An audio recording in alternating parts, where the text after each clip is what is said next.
വലിയ കയ്യടികളുടെ അകമ്പടിയോടെ അവൾ വേദിയിലേക്ക് വന്നു.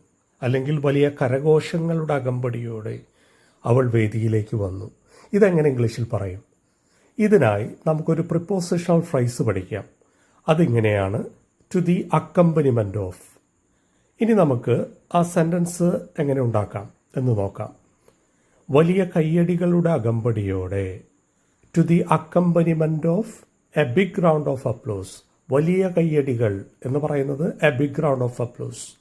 ഇനി നമുക്ക് ആ സെൻറ്റൻസ് പൂർത്തിയാക്കാം.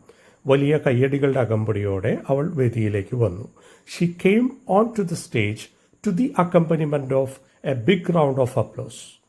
ഇനി നിങ്ങൾ ഈ പ്രിപ്പോസിഷണൽ ഫ്രൈസ് മറക്കില്ലെന്ന് കരുതുന്നു. To the accompaniment of. Happy learning.